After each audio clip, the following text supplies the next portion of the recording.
Sambutannya pengantar yang baru.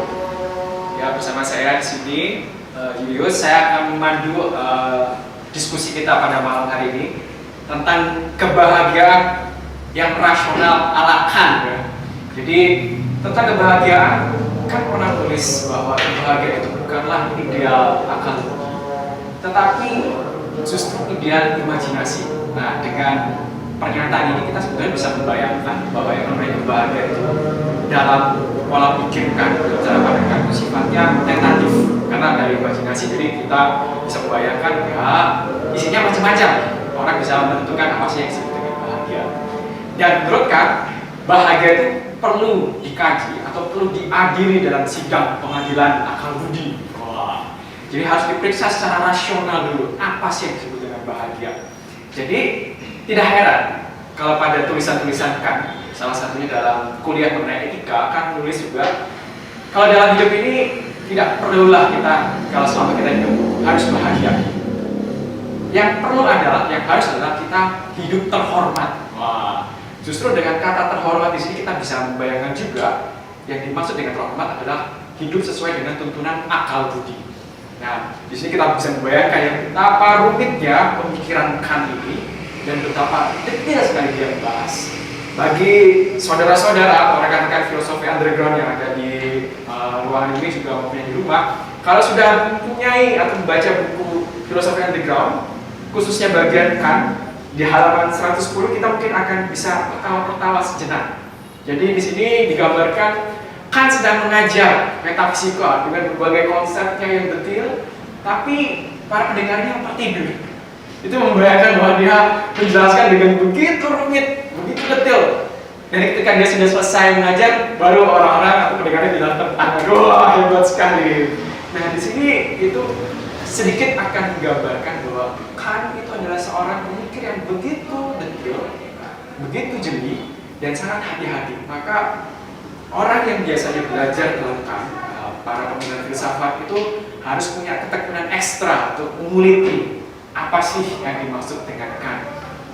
Nah, semoga saja pembahasan kita malam ini tidak seperti yang digambarkan dalam komik ini ya. Nanti saudara-saudara semua di rumah atau di sini akan terbuai, itu malah tidak menangkap apa-apa karena roh Kantian yang menghinggap pada saudara Fitzgerald Sitorus ini pada malam hari ini itu adalah Sitorus adalah seorang yang ahli Kant. Jadi dia sendiri menyelesaikan studinya, mempertahankan disertasi doktoralnya di kalau saya tidak salah nanti tolong dikoreksi, di Johann Wolfgang Goethe Universität ya. Jadi dia mempertahankan disertasi tentang kesadaran diri transendental di dalam Kant. Jadi ini adalah bukunya, jadi monograf dari Bung Sitorus. Nanti siapa tahu bisa diterjemahkan dalam bahasa Indonesia kelak. Ini tidak ditulis dalam bahasa Jerman. Jadi tidak salah lagi bila pada malam hari ini kita menghadirkan seorang spesialis Kant untuk membicarakan tentang kebahagiaan. Tanpa panjang lebar lagi, saya berikan kepada Bung Sitorus untuk mempresentasikan apa sih yang dimaksud bahagia menurut Kant. Silakan. Terima kasih Saudara Julius atas pengantar yang bagus. Saudara-saudara sekalian yang di studio maupun yang di rumah atau di manapun Anda berada mendengarkan acara ini, selamat malam. Kita bertemu kembali dalam kuliah umum filosofi underground yang malam ini akan membahas konsep Immanuel Kant mengenai kebahagiaan. Di program filosofi underground sendiri, pemikiran Immanuel Kant itu sudah dibahas beberapa kali ya, baik mengenai epistemologi maupun mengenai etika, baik mengenai filsafat politik. Ini adalah pembicaraan kesekian mengenai Immanuel Kant.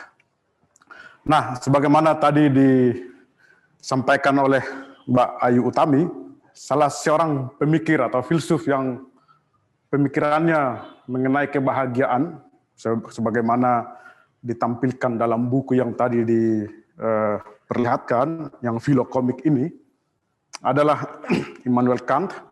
Pemikiran Immanuel Kant mengenai kebahagiaan penting karena dia mengajukan konsep kebahagiaan yang mengkritik pemikir sebelumnya. Saya memberi judul untuk presentasi saya pada malam ini untuk merangkum semacam inti pemikiran Immanuel Kant mengenai kebahagiaan itu adalah barang siapa ingin bahagia, janganlah mengejar kebahagiaan. Gitu ya. Karena kalau kita mengejar kebahagiaan, itu menurut Immanuel Kant, kita justru tidak akan bahagia. Mengapa tidak akan bahagia? Itu nanti kita akan melihat apa alasan Immanuel Kant untuk mengatakan bahwa kita tidak perlu mengejar kebahagiaan kalau kita mau bahagia. Kita mulai sedikit melihat siapa ini Immanuel Kant. Ya. Dia seorang filsuf Jerman, lahir di Königsberg. Sekarang Königsberg itu masuk wilayah Rusia. Dulu bagian dari negara Prusia Timur gitu ya. Dia lahir pada tahun 1724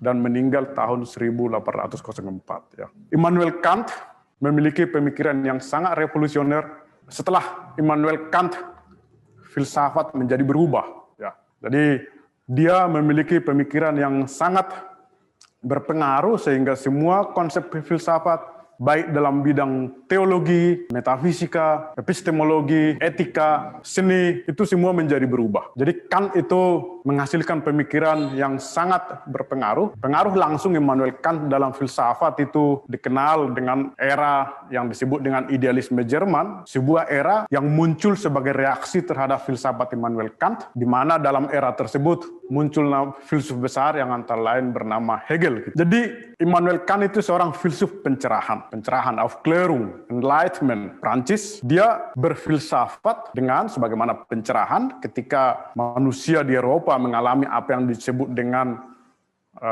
dalam bahasa Indonesia biasa disebut dengan era Fajar Budi, ketika manusia menyadari bahwa dengan pemikirannya dia bisa mencapai banyak hal.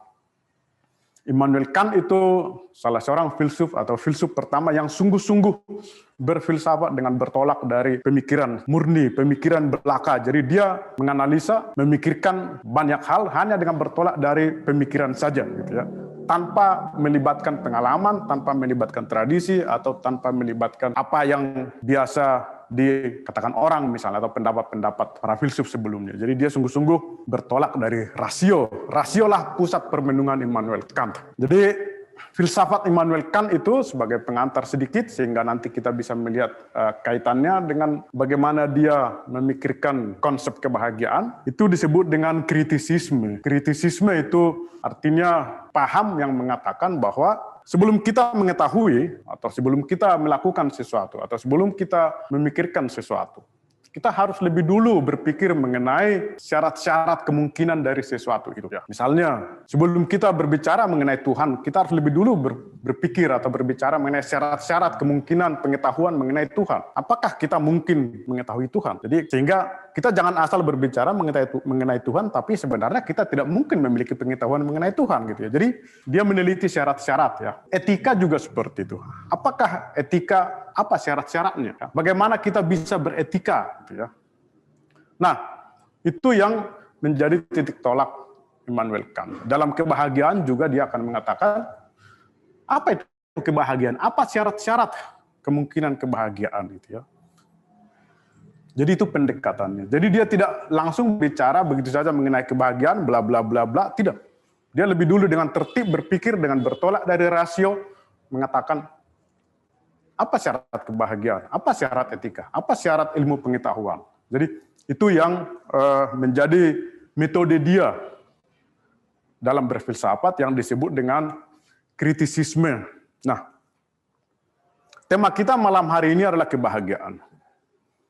Immanuel Kant membicarakan tema kebahagiaan dalam rangka etika. Ya, jadi sebagai bagian pertama awal dari presentasi ini, saya akan berbicara mengenai etika sehingga kita melihat nanti konteks atau kedudukan kebahagiaan dalam etika Immanuel Kant. Ya. Etika berbeda dari etiket. Biasanya kita sering mengacaukan keduanya. Etiket itu sopan santun gitu ya, sopan santun. Misalnya kalau kita lewat di depan orang tua kita harus permisi, itu sopan santun itu. Etiket. Etika itu lain. Etika itu adalah refleksi kritis tentang moralitas. Etika itu adalah sebuah filsafat moral. Moralitas sendiri adalah sistem penilaian baik buruknya sebuah tindakan. Apakah berbohong itu baik atau buruk? Apakah misalnya tidak menepati janji itu baik atau buruk? Dan kenapa itu baik? Kenapa itu buruk? Gitu ya. Itu yang dipikirkan oleh etika. Jadi dia merefleksikan apa itu baik dan mengapa itu baik. Gitu ya. Jadi etika itu sebuah ilmu, sebuah filsafat yang memberikan pertanggungjawaban rasional dan kritis atas moralitas. Jadi itu pengertian etika, etiket, dan moralitas. Jadi etika itu merefleksikan moralitas. Nah, dalam sejarah, sebagaimana dalam kuliah-kuliah sebelumnya, dalam rangkaian filosofi underground ini, kita pasti telah melihat ada berbagai paham etika. Ya. Jadi refleksi mengenai apa yang baik dan buruk itu telah berlangsung sejak zaman Yunani, dan refleksi itu telah menghasilkan berbagai paham etika. Kita akan melihat, saya akan menggunakan slide dari buku Filokomik ini, buku yang ya dia komik mengenai mengenai filsafat. Karena dia komik, maka dia juga komis. Dalam bahasa Jerman itu komis itu lucu gitu ya. Jadi filsafat yang disampaikan dengan bernada humor gitu ya. Nah, ada berbagai paham etika. Misalnya ada etika yang mau mencapai kebahagiaan untuk semua orang ya, atau etika yang berorientasi pada kebahagiaan. Misalnya itu etika yang disebut dengan eudaimonia gitu ya, Aristoteles misalnya. Ada juga etika yang mengutamakan kenikmatan itu. Misalnya anak-anak sedang bermain, sebagaimana dalam buku ini, anak-anak sedang bermain, kenikmatan, kesenangan, itu juga sebuah paham etika. Itu misalnya etika hedonisme, yakni paham yang mengatakan bahwa yang baik itu adalah yang mendatangkan nikmat, enak. Yang buruk adalah yang tidak mendatangkan nikmat. Gitu ya. Tetapi tentu apa yang nikmat bagi seseorang itu belum tentu nikmat bagi orang lain. Karena itu muncul lagi paham etika yang lain yang juga berbeda gitu ya. Nah, semua ini bisa memperlihatkan berbagai macam etika. Jadi ada eudaimonia tadi sudah kita lihat, ada hedonisme, ada utilitarianisme dari utility, kegunaan, bahwa yang baik adalah yang mendatangkan keuntungan bagi sebanyak mungkin orang gitu ya. Nah, etika-etika seperti eudaimonia yang nanti akan dikritik tajam oleh Immanuel Kant ketika dia berbicara mengenai kebahagiaan. Etika seperti eudaimonia atau hedonisme dan utilitarianisme itu termasuk etika yang disebut dengan etika teleologis gitu ya. Telos, tujuan. Yakni etika yang menilai baik buruknya sesuatu dengan melihat tujuannya. Kalau tujuannya baik, maka etika itu baik. Kalau tujuannya buruk, maka etika itu, sesuatu itu tidak baik gitu ya. Ada lagi jenis etika teonomi misalnya, bahwa yang baik itu adalah yang sesuai dengan perintah Tuhan atau theos gitu ya. Misalnya Agustinus atau Aquinas itu berbicara mengenai etika teonomi. Etika diskursus juga ada, bahwa yang baik adalah apa yang disepakati dalam sebuah diskursus yang sehat gitu ya.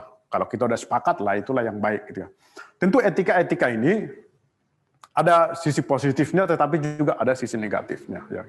Saya tidak akan membahas itu di sini, tetapi Immanuel Kant mengkritik semua etika tersebut. Jadi dia mengkritik etika eudaimonia, dia mengkritik etika utilitarianisme, dia mengkritik etika hedonisme yang paham yang mengatakan kenikmatan, yang mengutamakan kenikmatan. Kritiknya adalah bahwa etika-etika tersebut tidak sesuai dengan pengalaman moral. Itu titik tolaknya. Apa yang khas pada etika? Apa yang menjadi ciri khas dari etika gitu ya? Yang khas pada etika adalah bahwa tuntutan moralnya itu bersifat absolut, mutlak. Itu yang khas pada etika. Etiket itu tidak absolut dan mutlak. Etiket misalnya di masyarakat kita etiket itu menyebut nama orang tua itu tidak baik, tidak sopan, tapi di masyarakat lain itu tidak apa-apa gitu ya. Etiket itu yang relatif, tidak absolut, tapi etika itu absolut. Universal, berlaku di mana saja dan pada siapa saja. Misalnya jangan membunuh, itu absolut itu. Jangan berbohong, itu absolut, berlaku di mana saja, mutlak, universal, ya. Jadi tidak pernah dikatakan jangan mencuri kecuali dalam keadaan kejepit, itu nggak pernah seperti itu. Pokoknya dikatakan tidak boleh berbohong, tidak boleh mencuri, atau tidak boleh membunuh, gitu ya. Hukum-hukum moral itu ya. Jadi etika itu selalu bersifat mewajibkan, wajib. Engkau harus, itu yang khas pada etika. Ya. Nah, dalam etika-etika yang tadi, dalam etika yang dikritik oleh Immanuel Kant, kewajiban itu tidak. Ya. Karena baik tidaknya sesuatu itu justru dilihat dari akibatnya. Ya. Misalnya, salah satu fenomena etika utilitarianisme dalam masyarakat kita adalah contohnya penggusuran itu ya, menggusur. Kita boleh mengorbankan kepentingan sedikit orang karena tujuannya baik gitu ya. Misalnya penggusuran untuk pembangunan jalan tol atau pembangunan lapangan sepak bola, itu etika utilitarian. Bahwa tindakan itu dinilai baik karena tujuannya baik. Nah, etika yang khas pada etika itu adalah tuntutan moralnya yang bersifat wajib gitu ya. Immanuel Kant bertanya, dari mana tuntutan moral yang absolut itu berasal? Ya. Universalitas dan kewajiban yang mutlak itu berasal dari mana? Ini tentu sebuah pertanyaan. Kalau dikatakan kau tidak boleh membunuh, tidak boleh mencuri, tidak boleh berbohong gitu ya. Itu dari mana berasal itu, kewajiban itu ya. Kalau etika-etika yang tadi, yang kita telah lihat, utilitarian, hedonisme, dan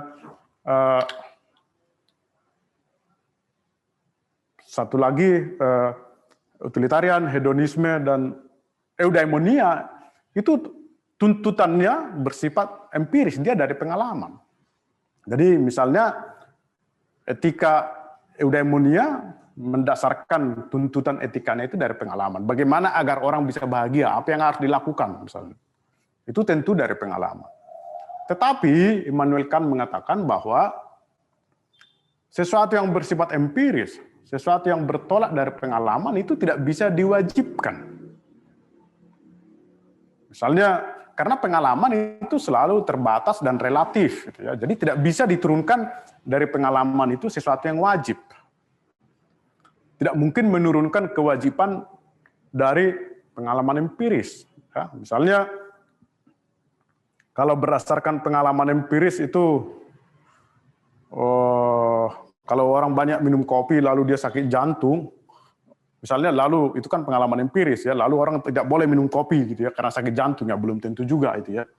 Jadi tuntutan wajib yang absolut pada etika itu tidak mungkin diturunkan dari pengalaman empiris ya. Itu bertolak belakang. Nah, kewajiban dalam etika, universalitas tuntutan moral dalam etika itu menurut Immanuel Kant itu hanya bisa ya diturunkan dari akal budi manusia. Ya, secara a priori. A priori artinya tanpa pengalaman, ya, tidak berdasarkan pengalaman. Jadi itu yang kemudian menjadi latar belakang pemikiran Immanuel Kant mengenai etika.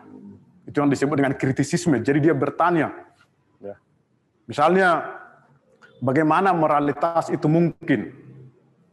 Apa syarat-syarat kemungkinan agar seseorang dapat disebut bermoral? Ini sebuah pemikiran yang sangat revolusioner pada zamannya. Apakah setiap tindakan yang sesuai dengan hukum moral itu dapat disebut bermoral, gitu ya.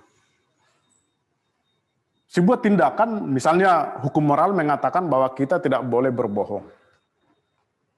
Apakah kalau kita berbohong atau kalau kita tidak berbohong, maka itu dengan otomatis kita telah bermoral? Apakah kalau kita melakukan yang baik, menolong orang lain misalnya, memberi bantuan kepada orang miskin, apakah dengan itu sebenarnya kita telah bermoral, gitu ya? Immanuel Kant mengatakan tidak atau belum tentu. Nilai moral sebuah tindakan tidak terletak dari tindakan itu sendiri, misalnya dengan memberikan bantuan kepada orang miskin. Tetapi nilai moralnya terletak pada motif kita untuk melakukan tindakan itu. Jadi kalau Anda membantu orang miskin, tetapi dengan harapan atau pamrih, dengan harapan agar nama Anda dipuji, sebagaimana misalnya para menjelang pilkada nanti kita akan melihat banyak sekali orang-orang yang tiba-tiba seakan-akan bermoral, gitu ya, mengunjungi orang, kasih sembako segala macam. Apakah mereka bermoral, gitu ya? Tentu mereka membantu orang miskin itu adalah tindakan baik. Tapi apakah dengan itu tindakan itu bermoral? Immanuel Kant bilang tidak. Itu tidak bermoral atau belum bermoral. Mengapa? Karena tindakan itu dilakukan dengan motif. Itu yang disebut etika teleologis. Ada telosnya, ada tujuannya. Tujuannya adalah keuntungan, misalnya bahwa orang yang menerima bantuan itu akan memilih pemberi bantuan dalam nanti pilkada misalnya. Jadi kalau tindakan itu dilakukan dengan motif atau motif untuk mencapai tujuan tertentu, telos, ada telosnya, itu belum bermoral. Tindakan yang bermoral adalah kalau tindakan baik itu dilakukan semata-mata atas kesadaran, ya, semata-mata atas kesadaran akan kewajiban untuk menaati hukum moral. Ya. Jadi saya menolong orang lain karena saya sadar bahwa saya wajib menolong orang lain. Itu baru bermoral. Kalau saya menolong orang lain dengan tujuan agar saya nanti dipilih, itu tidak bermoral. Jadi di sini dengan ini Immanuel Kant bisa membedakan mana yang bermoral, mana yang tidak. Misalnya kalau kita membayar pajak,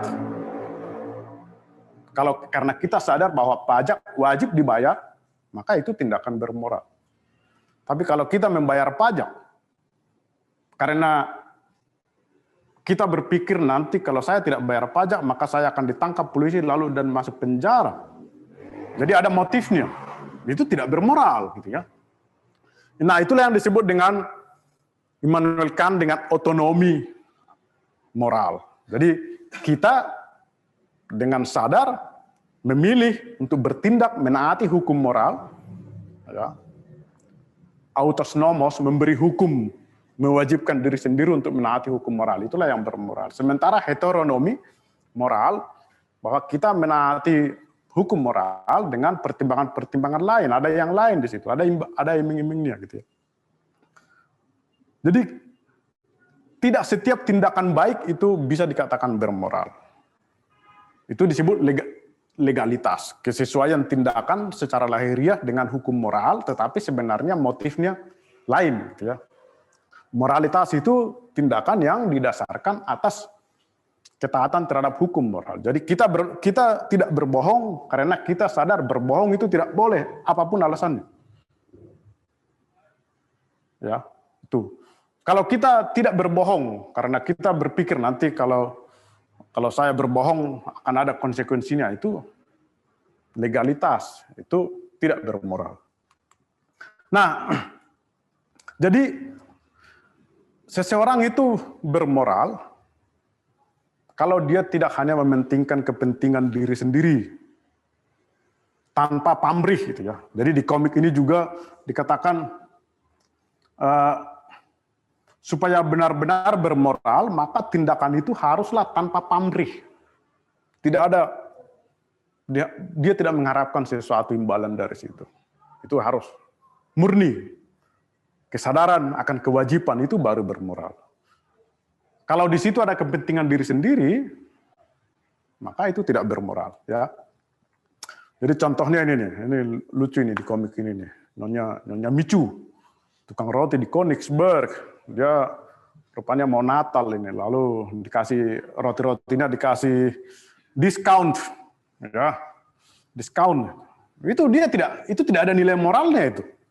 Biarpun dia memberikan harga yang murah, itu tidak ada nilai moralnya karena dia mengharap ada yang diharapkan dari situ ya.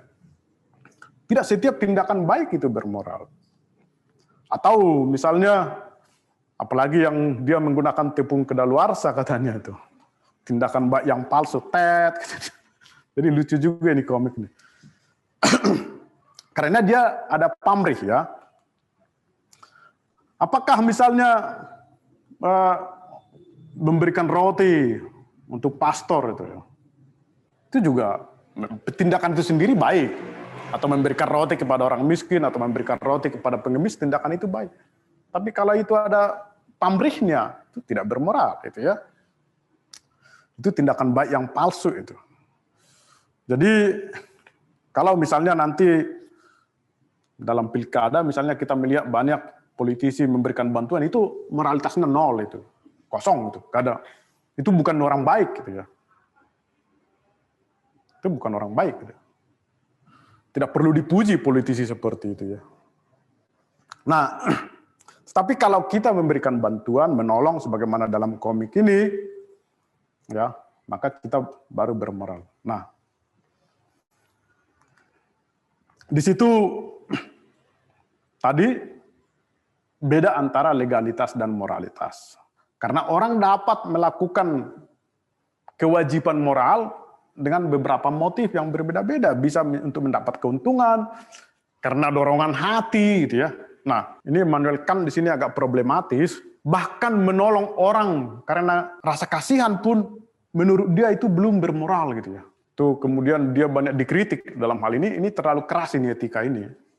Jadi masa kita memberikan uang kepada pengemis itu tidak karena kita kasihan, lalu kita memberi, kita toh belum juga bermoral, itu terlalu keras itu ya. Apa salahnya rasa kasihan gitu ya. Tetapi Immanuel Kant mengatakan tidak, harus sungguh-sungguh karena kita sadar bahwa orang lain itu yang membutuhkan bantuan wajib dibantu, kesadaran itu yang menentukan ya. Mengapa bertindak moral itu sulit gitu ya? Mengapa bertindak moral, bertindak sesuai dengan hukum moral yang didorong oleh kesadaran akan kewajiban, mengapa itu sulit itu? Immanuel Kant bilang karena kita telah selalu berada dalam radical evil, kejahatan yang radikal. Ya. Artinya manusia itu selalu didorong, jadi ini seperti manusia yang telah jatuh ke dalam dosa. Kejatuhan ke dalam dosa itu membuat manusia selalu bertindak dengan egois, kepentingan diri sendiri. Di sini nanti dia mengkritik eudaimonia, etika eudaimonia, karena dia mengutamakan kebahagiaan diri sendiri, egois. Gitu ya. Manusia juga seperti itu. Dalam dirinya itu telah ada yang disebut kejahatan yang radikal, artinya dia selalu egois, selalu menginginkan kepentingan diri sendiri. Gitu ya. Karena itu untuk menjadi bermoral itu tidak mudah, itu dibutuhkan tekad, keinginan yang kuat untuk menaati hukum moral dan untuk mengesampingkan kepentingan diri sendiri. Itu yang tantangan dalam hal etika dan kebahagiaan. Jadi sebagaimana dikatakan dalam buku Filokomik ini, ya, kita itu selalu ditarik oleh motif kebahagiaan yang sempit, mengutamakan kepentingan diri sendiri, mengutamakan kesenangan kita, gitu ya. Karena itu untuk menjadi bermoral itu tidak mudah memang. Kan berbicara mengenai dalam etikanya mengenai imperatif kategoris dan imperatif hipotetis. Ya. Imperatif kategoris itu perintah mutlak. Perintah mutlak artinya wajib. Ciri etika atau ciri moralitas menurut Immanuel Kant adalah selalu mewajibkan, wajib. Ya. Lain dengan imperatif hipotetis. Imperatif artinya perintah. Kategoris artinya mutlak, hipotetis artinya bersyarat. Ya. Imperatif kategoris itu selalu mengatakan kau tidak boleh berbohong atau kau harus jujur. Imperatif hipotetis mengatakan Itu perintah bersyarat. Kalau kau ingin naik kelas, maka kau harus rajin belajar gitu ya. Perintah-perintah moral itu selalu bersifat kategoris. Tentu, sebagaimana dalam komik, kita juga bisa bertanya kepada Immanuel Kant itu. Apakah Immanuel Kant pernah berbohong gitu ya? Karena berbohong itu tidak boleh. Apapun alasannya. Ya. Tidak boleh berbohong. Padahal ada juga yang disebut dengan bohong putih, bohong baik ya. Ini kemudian menjadi sasaran kelemahan yang banyak dikritik. Apakah berbohong itu boleh atau tidak? Sama sekali tidak boleh apapun alasannya. Ini sebuah kelemahan nanti etikanya. Kalau nanti ada waktu kita boleh membahas itu ya. Di sini dikatakan, aku enggak dong. Aku ini tanpa cacat katanya. Immanuel Kant itu tanpa cacat secara moral gitu ya. Memang itu sedikit mengenai cerita Immanuel Kant itu memang dia seorang pietis yang sangat saleh ya, sangat jujur, disiplin, dengan gaya hidup yang sangat monoton ya. Jadi dia juga disebut mempraktikkan etikanya ya. Mempraktikkan etikanya, jadi dia selalu jujur. Ya. Ketika makan siang dengan teman-temannya, dia pernah bercerita bahwa dia tidak pernah terlambat bangun lewat pukul 5 pagi gitu ya. Saya nggak pernah terlambat bangun, pukul 5 pagi saya udah bangun gitu ya. Bahkan pembantu saya tidak pernah sampai berteriak 2 kali untuk membangunkan saya. Gitu. Pokoknya dia pembantunya mengatakan sudah jam 5 silakan bangun tuan, dia pasti bangun ya. Dia cerita ke teman-temannya. Teman-temannya bilang, benar nggak itu? Dipanggil pembantunya. Ya benar nggak? Apakah profesor ini pernah sampai 2 kali dibangun, diteriakin baru bangun? Nggak pernah tuan katanya. Dia selalu bangun sekali, diteriakan udah langsung bangun gitu ya. Jadi dia orang jujur ya. Dia mempraktekkan filsafatnya. Ketika dia mau meninggal, ya. Jadi beberapa bulan sebelum dia meninggal, dia sudah tergeletak di tempat tidur, lemah. Dia mengakui bahwa dia menjalani hidup yang bahagia. Sekalipun nanti sebagaimana kita lihat kebahagiaan seperti apa yang dia maksud gitu ya. Tapi dia bahagia. Dia tidak menikah, tidak punya anak ya. Tidak pernah melihat laut. Tapi memberikan kuliah-kuliah yang sangat menarik mengenai laut gitu ya. Dengan modal bacaan-bacaan, geografi. Ya. Jadi itu yang khas pada etika, ya, bahwa kita harus bertindak, ya, berdasarkan kesadaran akan kewajiban. Dalam bahasa yang lebih teknis dikatakan, bertindaklah semata-mata menurut prinsip atau maksim yang dapat sekaligus kau inginkan menjadi hukum umum, gitu ya. Jadi kita harus bertindak sedemikian rupa berdasarkan prinsip yang prinsip itu dapat menjadi hukum yang berlaku umum universal. Misalnya, karena nilai sebuah tindakan untuk melihat apakah tindakan itu bermoral atau tidak. Itu bisa. Jadi, apakah tindakan itu bermoral atau tidak, itu bisa diuji dengan pikiran. Ya. Itu bisa diuji, dites. Bagaimana caranya? Itu yang disebut dengan prinsip universalisasi. Universalisasi artinya, andaikan semua orang melakukan tindakan itu, apa yang terjadi? Apakah tindakan itu masih mungkin? Gitu ya. Itu yang disebut prinsip universalisasi untuk melihat apakah tindakan itu bernilai moral atau tidak. Misalnya berbohong gitu ya. Kita tes dia dengan prinsip universalisasi. Kalau semua orang berbohong, semua orang di dunia ini berbohong, apa yang terjadi? Apa yang terjadi, Julius? Yang terjadi adalah berbohong itu menjadi tak mungkin. Karena kita udah sama-sama tahu kita berbohong ya. Jadi tidak ada lagi yang bisa dibohongi. Ya. Karena berbohong itu hanya mungkin kalau ada orang yang percaya bahwa kita jujur, ternyata kita berbohong gitu ya. Nah itu berarti berbohong itu tidak baik. Karena kalau itu diberlakukan secara universal, tindakan berbohong itu menjadi tidak mungkin karena tidak ada lagi orang yang bisa dibohongi. Karena sudah sama-sama tahu itu bohong gitu ya.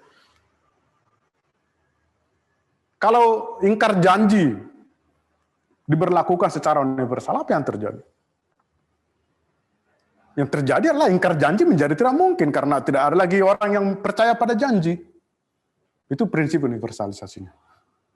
Tapi kalau panjat tebing diuniversalisasikan, itu bukan berarti panjat tebing menjadi tidak mungkin, tetap juga bisa itu. Kita cukup mencari tempatnya di mana-mana. Ya, jadi itu berarti panjat tebing itu tidak ada melanggar moralitas. Ya. Tidak bertentangan dengan prinsip universalisasi. Itu cara untuk mengetes apakah tindakan itu bermoral atau tidak.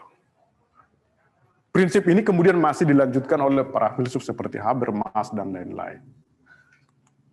Nah, itu yang disebut tadi etika kewajiban deontologi, ya.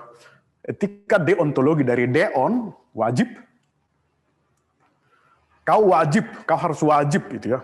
Terlepas dari rasa enak atau tidak enak, suka atau tidak suka, pokoknya kita wajib menaati hukum moral. Tidak cukup bahwa tindakan kita harus sesuai dengan hukum moral. Tidak cukup. Misalnya hukum moral mengatakan jangan berbohong, ya kita tidak berbohong, itu belum cukup. Tapi tindakan untuk tidak berbohong itu harus semata-mata didasarkan atas kewajiban bahwa kita memang tidak boleh berbohong. Itu baru bermoral itu ya. Jadi bermoral tidaknya seseorang itu ditentukan oleh motifnya untuk melakukan tindakan itu. Motifnya. Jadi satu-satunya prinsip adalah ketaatan terhadap hukum moral. Nah, kebahagiaan ya, di mana letak kebahagiaan dalam etika itu? Apa itu kebahagiaan? Kebahagiaan itu tidak sama dengan kenikmatan.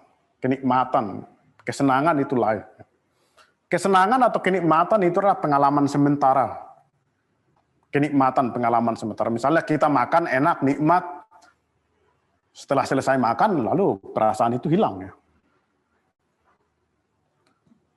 Kita juga, orang bisa hidup nikmat, senang, tapi tidak bahagia. Bisa.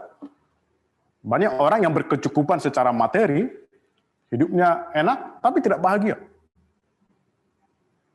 Makanya banyak juga orang yang berkecukupan secara materi justru stres atau bunuh diri itu ya. Banyak. Jadi, kenikmatan atau kesenangan itu berbeda dari kebahagiaan. Kebahagiaan itu lebih bersifat jangka panjang. Kan mengatakan kebahagiaan itu adalah kesejahteraan terus-menerus, kehidupan yang nyaman, kepuasan sempurna akan kondisi kehidupan seseorang. Ya. Kondisi makhluk rasional di dunia di mana, ini sebuah definisi yang agak rumit tapi nanti penting nih. Kondisi makhluk rasional di dunia di mana dalam keseluruhan eksistensinya semuanya berlangsung sesuai dengan keinginan dan kehendaknya. Itu kebahagiaan. Jadi seluruhnya berlangsung sesuai dengan keinginan dan kehendaknya. Itulah kebahagiaan itu. Kalau alam semesta ini berlangsung sesuai dengan keinginan dan kehendak kita, itu baru bahagia. Ini nanti implikasi dari definisi ini penting ya. Mengapa kebahagiaan ini tadi kritik dia terhadap etika eudaimonistik yang mengutamakan kebahagiaan ya. Mengapa kebahagiaan sebagai prinsip moral tidak mungkin? Kalau kita menjadikan kebahagiaan sebagai prinsip moral, sebagai dasar dalam bertindak, itu berarti kita jatuh dalam yang tadi disebut dengan heteronomi moral. Jadi kita bertindak bukan karena ketaatan kepada hukum moral, tapi karena pertimbangan-pertimbangan lain. Argumen kedua, jika moralitas dikaitkan dengan kebahagiaan, maka tidak mungkin setiap orang bermoral. Misalnya, bila kebahagiaanku adalah memiliki lahan yang luas, saya baru bahagia kalau saya punya lahan yang luas untuk bangun real estate atau lalu saya akan mencaplok lahan-lahan orang lain ya. Berarti tidak itu melanggar kebahagiaan orang lain. Yang ketiga, menurut Immanuel Kant, sesungguhnya orang tidak tahu apa yang membuatnya bahagia. Kita nggak tahu sebenarnya yang membuat kita bahagia itu apa. Apakah punya uang? Tetapi banyak juga orang punya uang banyak tetap tidak bahagia. Apakah popularitas? Banyak juga orang populer itu tidak bahagia. Apakah kekayaan atau pengetahuan? Kita nggak tahu apa yang membuat kita bahagia ya. Kebahagiaan itu sebuah konsep yang tidak terletak pada instrumen-instrumen kekayaan atau popularitas gitu ya. Nih, dalam komik dikatakan kebahagiaan satu orang sering menjadi kesengsaraan bagi orang lain itu. Kalau orang bahagia dengan punya banyak uang, maka dia akan korupsi lalu menyengsarakan orang lain. Kecantikan, kepandaian, kekuasaan tidaklah menjamin kebahagiaan. Di sini ada sebuah berita dari kompas.com itu ya. Siapa ini? Raffi Ahmad. Punya segalanya, Raffi Ahmad bingung sebutkan hal yang membuatnya bahagia. Emang ya, apa yang membuat kita bahagia? Kita nggak tahu. Kalau kita sudah mencapai apa yang kita inginkan itu, misalnya punya banyak uang, tetap juga nanti muncul kebutuhan lain ya. Jadi manusia kan makhluk yang tidak pernah puas gitu ya. Kan mengatakan konsep kebahagiaan adalah konsep yang sangat tidak jelas. Sehingga sekalipun setiap orang menginginkannya, ya, dia tidak pernah dapat dengan jelas dan konsisten mengatakan apa yang sesungguhnya diinginkan dan dikehendaki. Jadi kebahagiaan itu konsep lain yang tidak bisa ditentukan apa yang membuat kita bahagia. Kita juga tidak tahu tindakan apa yang membuat kita bahagia. Karena manusia bukan makhluk yang maha tahu. Sehingga dia bisa tahu segala kemungkinan tindakan ini membahagiakan, tidak bisa. Ya. Tindakan mana dari sekian banyak tindakan yang dibutuhkan untuk menghasilkan kebahagiaan bagi makhluk rasional itu sama sekali tidak dapat dijawab. Mengapa? Mengapa kita tidak bisa menentukan tindakan mana yang membahagiakan atau apa yang membahagiakan? Immanuel Kant mengatakan begini, karena kebahagiaan itu bukanlah ideal akal budi, melainkan ideal imajinasi yang didasarkan atas pengalaman empiris. Ini kalimat yang perlu dipahami dalam arti Kant juga, bukan dalam arti kita ini. Artinya kebahagiaan itu tidak dirumuskan secara rasional, kebahagiaan yang kita maksudkan itu, tapi didasarkan atas pengalaman, imajinasi. Artinya, oh kalau saya banyak uang, maka mungkin saya akan liburan ke Ibiza, gitu, atau kemana gitu. Lalu saya akan bahagia gitu ya, imajinasi. Kalau saya banyak uang, saya akan membangun istana gitu. Padahal nanti setelah istana terbangun, tetap juga dia akan menginginkan yang lain ya. Tetap juga dia tidak bahagia gitu ya. Jadi kebahagiaan itu sebenarnya konsep yang tidak jelas. Tidak tahu kita apa yang membuat kita bahagia. Kalau juga kebahagiaan menjadi prinsip moralitas, maka Immanuel Kant mengatakan itu akan menghancurkan moralitas. Karena, mengapa? Moralitas digunakan semata-mata sebagai instrumen untuk mencapai sesuatu, sebagai alat untuk mencapai sesuatu. Itu berarti menghancurkan moralitas. Tidak kelihatan lagi nanti siapa yang bermoral, siapa yang tidak. Alasan lain adalah bahwa berdasarkan pengalaman, melakukan hal-hal baik tidak selalu menghasilkan kebahagiaan. Banyak orang menolong orang lain, ya, justru tidak mengakibatkan kebahagiaan. Justru sering kebahagiaan justru dicapai dengan melakukan hal-hal yang buruk gitu ya, korupsi gitu ya. Jadi apa yang membahagiakan kita nggak tahu. Di situ kritik dia terhadap etika eudaimonistik gitu ya. Jadi prinsip-prinsip empiris sama sekali tidak bisa menjadi dasar dari moralitas. Juga tidak bisa menjadi dasar dari kebahagiaan. Kan itu bukannya menolak kebahagiaan ya. Bukan.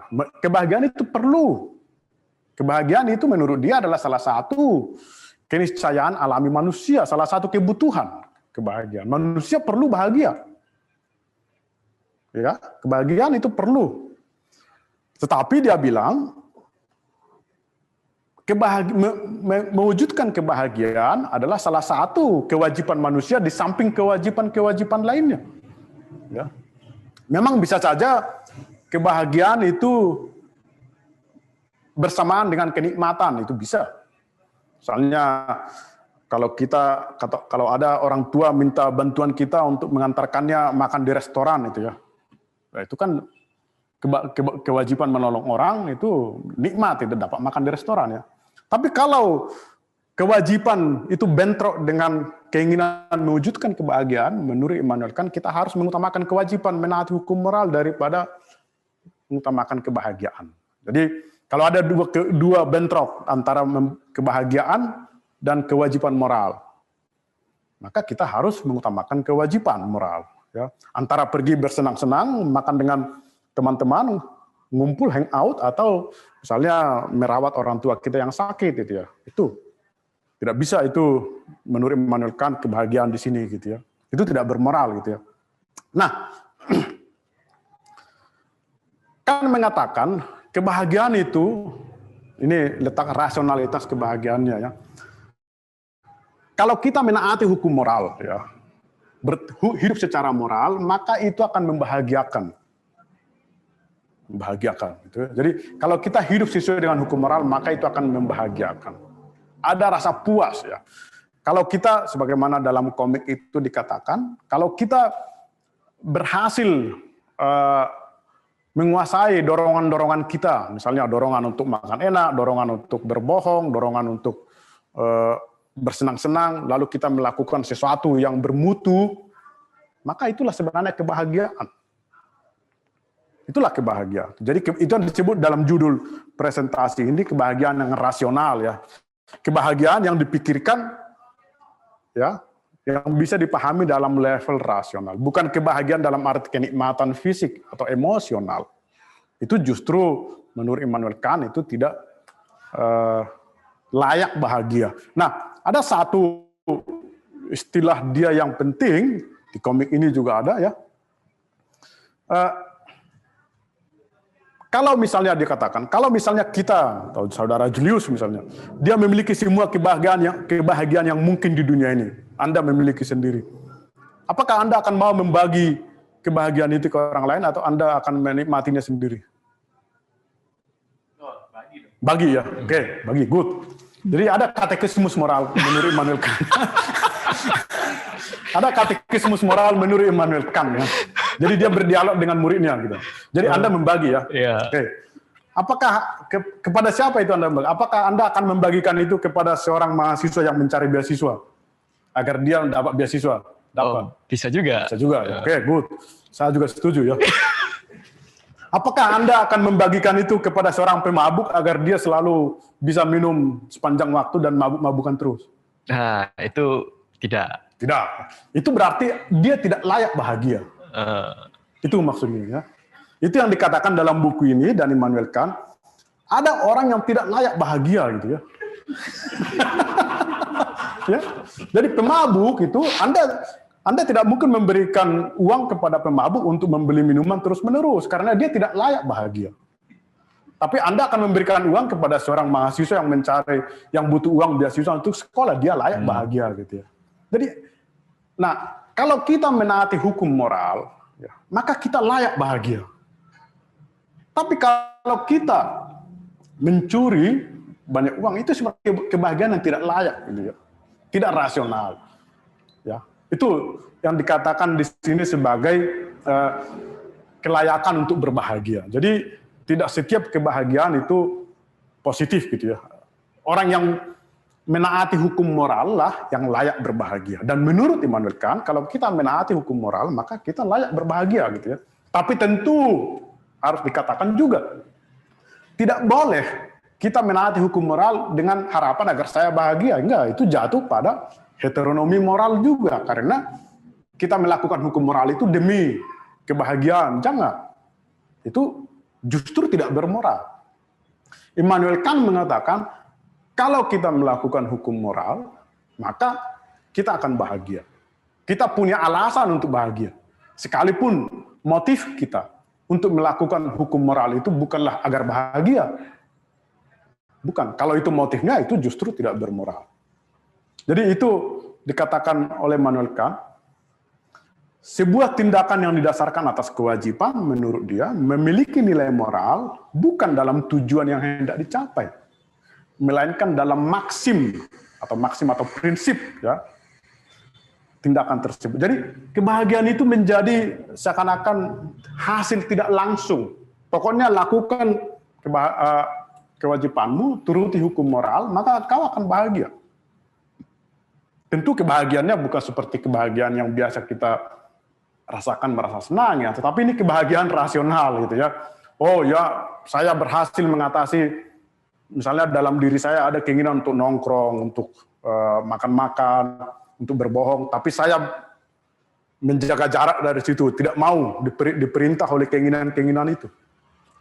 Lalu saya melakukan sesuatu yang bermutu, misalnya ada dorongan untuk korupsi, tapi saya tidak boleh, saya tidak boleh korupsi gitu ya. Nah, ketika kita dengan otonomi, itu yang disebut tadi otonomi ya, ketika kita berhasil ya menguasai dorongan-dorongan itu, lalu kita tidak melanggar hukum moral, itulah sebenarnya perasaan puas, perasaan bahagia, artinya kita hidup dengan cara yang bermutu, ya, bukan hidup dengan dikuasai oleh dorongan-dorongan nafsu-nafsu. Kalau kita justru dikuasai oleh dorongan atau nafsu-nafsu, itu justru membuat kebahagiaannya itu tidak layak menurut Immanuel Kant.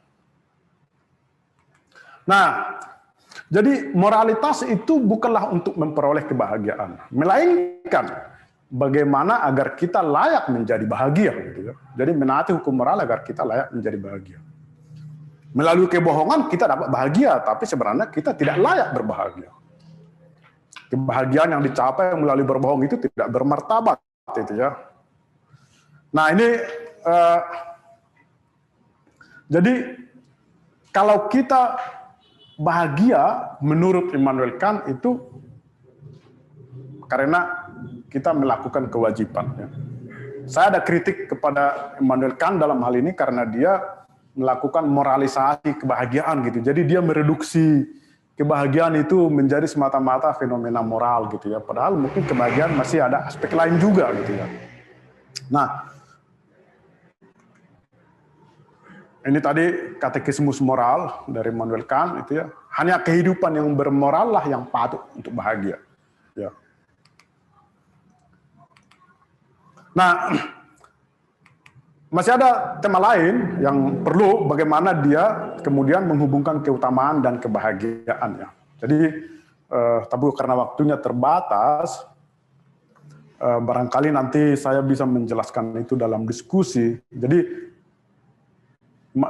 intinya adalah bahwa kalau kita menjalankan keutamaan atau menaati hukum moral, ya kita boleh berharap bahwa kita akan bahagia. Tetapi motivasi kita untuk menaati hukum moral bukanlah agar kita berbahagia, bukan.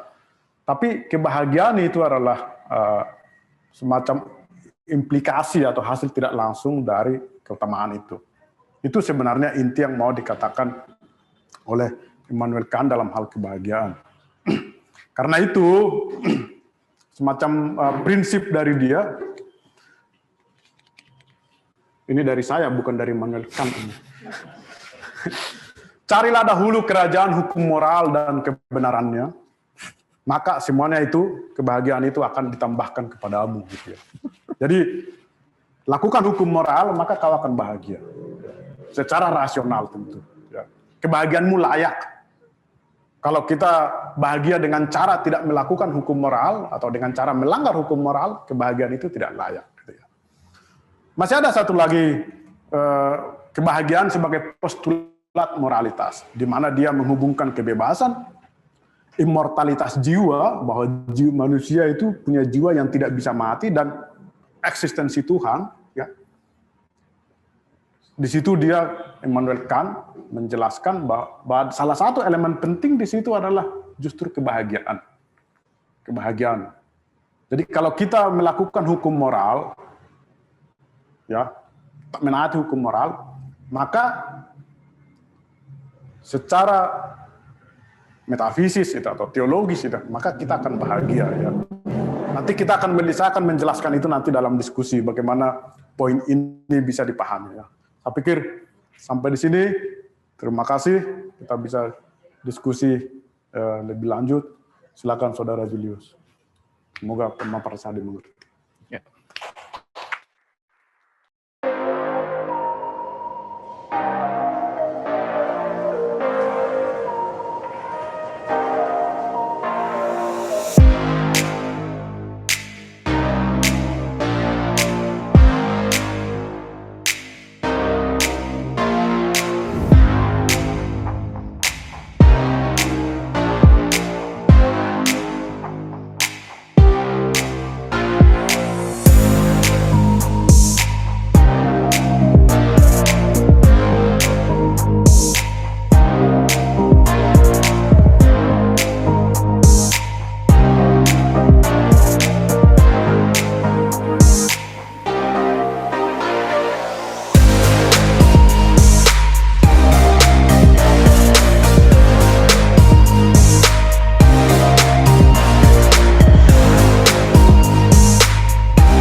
Ya, selamat malam pada rekan-rekan Filosofi Underground, baik yang di studio, di beranda, dan yang juga di rumah.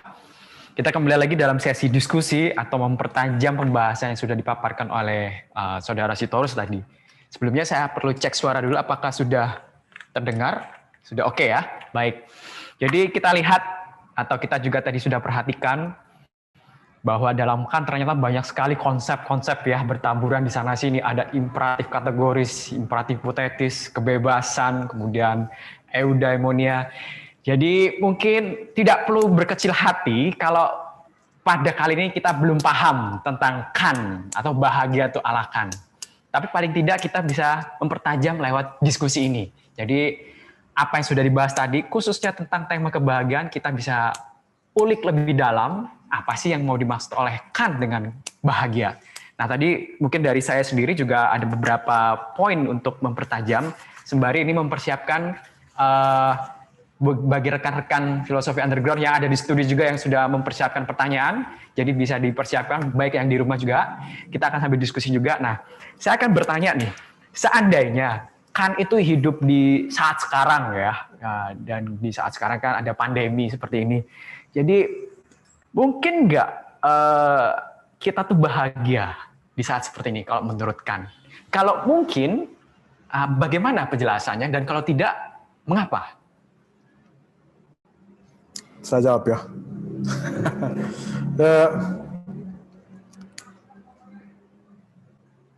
Sesuai dengan konsep dia mengenai kebahagiaan yang rasional ya, atau bahwa kita layak bahagia. Ya. Menurut saya, dalam kondisi apapun, sesuai dengan konsepsi kebahagiaan dia, dalam kondisi apapun kita layak untuk berbahagia menurut Immanuel Kant. Ya.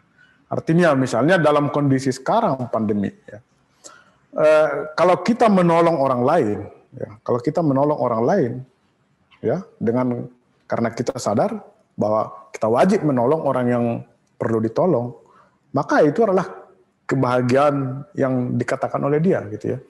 Memang kita mengalami kecemasan atau ketakutan, ya, tetapi itu tidak berhubungan dengan kebahagiaan, itu ketakutan, ya. Itu ketakutan ya atau kecemasan ya, kebahagiaan lain lagi ya, karena dia mengatakan bahwa ketaatan atau keutamaan kemauan kita untuk menaati hukum moral itulah sebenarnya yang akan mendatangkan kebahagiaan, gitu ya. Itu jadi justru dalam kondisi sekarang, di mana banyak orang katakanlah mengalami masalah atau dengan pandemi ini, justru kita, kalau kita menggunakan konsep Immanuel Kant, itu justru kita memiliki banyak momen untuk bahagia, gitu ya. Karena kita lebih bisa punya banyak hal dilakukan untuk menolong orang lain. Jadi justru kesulitan seperti ini menjadi momen bagaimana kita mengalami kebahagiaan, yakni dengan menolong, ya. Jadi bukan tidak mungkin, justru sangat mungkin, ya. Karena banyak orang yang membutuhkan pertolongan atau banyak orang yang mau ditolong, gitu ya. Dan itulah sebenarnya yang menurut dia menjadi alasan bagi kita bahwa kita dapat bahagia. Jadi sangat mungkin. Gitu. Sangat mungkin, tetapi perlu dicatat dengan tadi kata kunci adalah sesuai dengan hukum moral, ya, demi hukum moral yang sudah ditetapkan. Ya, nah, jadi kita tentu kalau kita menolong orang lain yang katakanlah yang menderita sakit karena ada iming-iming atau pamrih agar kita dikatakan orang baik atau agar kita dikenal sebagai orang yang dermawan atau apapun, itu tentu tidak bermoral dan itu tidak layak bahagia, gitu ya. Karena itu tindakan itu tidak didasarkan atas ketaatan terhadap hukum moral. Tapi kalau kita menolong orang yang membutuhkan karena kita sadar bahwa orang itu wajib ditolong, maka kita berbahagia. Artinya kita merasa kebahagiaan di sini harus dipahami seperti ini. Kita merasa bahwa kita melakukan sesuatu yang bermakna, sesuatu yang meaningful, ya, sesuatu yang membuat kita bermartabat atau memiliki karakter atau memiliki kualitas hidup yang bermutu, gitu. Itulah kebahagiaan sebenarnya. Jadi kebahagiaannya itu memang ya rasional, gitu ya. Bagi orang yang tidak memahami Immanuel Kant barangkali akan mengatakan, ya apa, di mana ada kebahagiaan dengan melakukan hukum moral, gitu ya. Betul, betul. Karena ini kan berkaitan juga misalnya dengan imperatif tadi yang tanpa pamrih kan sebetulnya, yang disebut dengan kebahagiaan itu adalah tanpa pamrih. Nah pertanyaannya adalah, apakah mungkin manusia itu tanpa pamrih? Atau nanti akan jadinya kalau kita melakukan sesuatu itu benar-benar seperti, kalau kasarnya seperti robot. Jadi semuanya diprogram berdasarkan suatu hukum yang dikenakan pada kita, bahkan bahagia itunya bahagia yang sangat kaku sekali. Apakah begitu? Nah, jadi memang di situ salah satu tantangan dalam membicarakan etika Immanuel Kant. Apakah kita mungkin melakukan sebuah tindakan tanpa pamrih? Ya, tentu. Karena hukum moral memerintahkan kita untuk melakukan kewajiban kita, itu berarti mungkin secara logis, ya. So, kita tidak mungkin diwajibkan kalau itu tidak mungkin, toh. Jadi justru karena kita mungkin melakukan kewajiban tanpa pamrih, makanya itu diwajibkan bagi kita. Kalau itu tidak mungkin, tidak masuk akal mewajibkan yang tidak mungkin dilakukan, ya. Mungkin, jadi kita mungkin melakukan sebuah tindakan yang tanpa pamrih. Bahwa memang itu sulit, ya memang iya, ya. Tapi justru disitulah letak katakanlah itu kritik terhadap etika Immanuel Kant. Jadi etikanya sangat rigorus, ya, sangat ketat, ya. Jadi sehingga kita harus sungguh-sungguh melakukan sebuah tindakan tanpa pamrih, gitu ya, tindakan baik baru kita bermoral, ya. Tentu ini terlalu keras ini etika, ya. Tetapi pertanyaan tadi dari Julius, bahwa apakah itu mungkin? Ya, tentu mungkin, makanya kita diperintahkan melakukan. Ya, jadi memang sangat terasa sekali bahwa bahagia dalam Kant ini betul-betul strict, ya, keras. Ya. Jadi kalau kita lihat dalam komik juga itu di halaman 120 tentang anak kecil yang bertanya apakah tidak boleh bohong sedikit pun. Wah, terlalu kaku katanya. Tapi kan kami masih kecil, Profesor. Dan situ dia bilang, wah kita nggak akan bisa nih seperti apa yang sudah disampaikan oleh Profesor Kant. Mengikuti bahagia ala Kant, ya. Ya itu memberikan gambaran bahwa ternyata bahagia dalam hal ini betul-betul diperiksa secara rasional. Nah, sekarang saya coba undang dari beberapa teman-teman yang ada di beranda. Bila ada pertanyaan atau ingin mengajukan pernyataan juga, wah silakan 1 orang, 2 orang. Bisa maju di sini, kemudian bisa sebutkan nama. 3 orang. Dan pertanyaan, ya. Nanti Romo Setio dulu, baru yang kedua di sini, ya, masih berbaju kaos hitam, dan yang ketiga nanti di situ. Terima kasih, Yudi. Terima kasih terus untuk paparannya yang seperti biasa kan. Seperti biasa. Tadi Julius sudah bertanya mengenai soal bagaimana menghidupi pandemi ya, corona, bagaimana bisa berbahagia dalam situasi ini. Mungkin Sitorus bisa mengelaborasi lebih lanjut begini. Pertanyaannya, kan kalau pakai etika atau cara bahagia stoa misalnya ya, kan kita menekankan pada subjek ya, pada diri kita ya, eudaimonia ya, pembentukan karakter ya. Jadi kalau kita berhadapan dengan corona, ya yang mengganggu kita itu kan bukan coronanya, tapi representasi kita atas corona. Ya. Maka lalu kita luruskan ya, bahwa nggak usah takut, nggak usah begini, nggak usah begitu ya, supaya subjek itu tidak terganggu. Ya, bukan hukum moral itu semacam ada di dalam pikirannya begitu loh. Jadi cara dia menentukan prinsip-prinsip moral itu yang membuat dia lalu tidak terganggu, maka itu bahagia. Lalu sebaliknya, kalau kita berkaca pada cara-cara empirik misalnya, kalau kita membaca di filokomik itu ada Bentham ya, cara-cara utilitaris menemukan kebahagiaan, itu kan bukan pada subjeknya ya, tapi pada objeknya.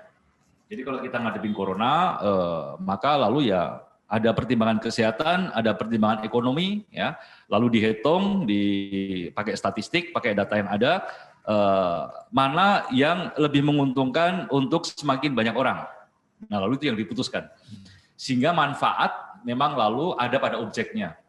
Ya, jadi pejabat atau orang yang membuat kebijakan semacam ya bagi dia itu bukan kepentingan dia, tapi yang penting rakyat, kepentingan yang lebih besar terlayani. Jadi manfaat ada pada objeknya.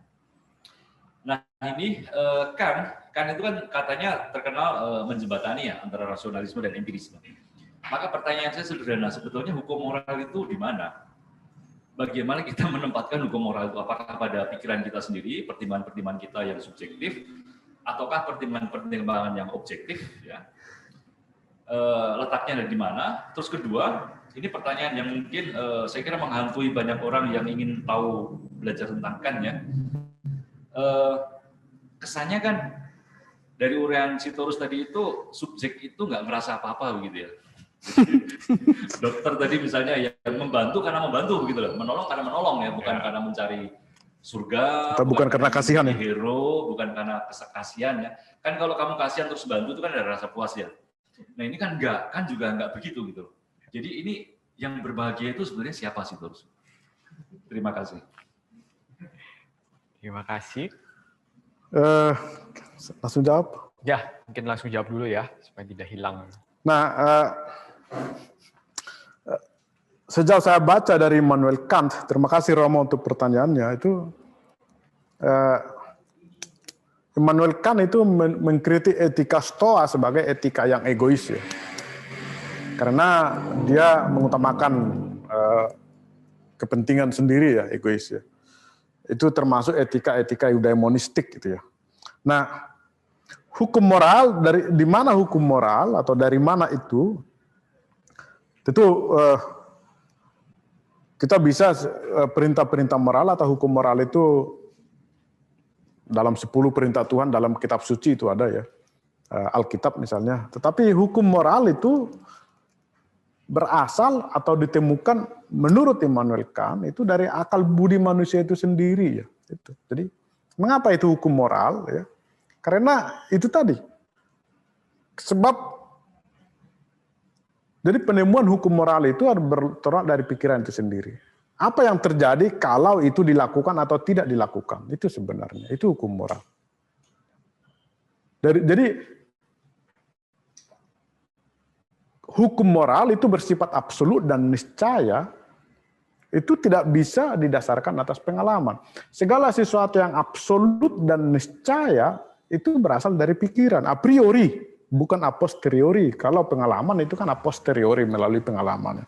Tapi hukum moral yang bersifat absolut dan niscaya, atau universal, itu hanya bisa bersumber dari pikiran manusia. Ya. Sebagaimana dalam epistemologinya juga. Ya.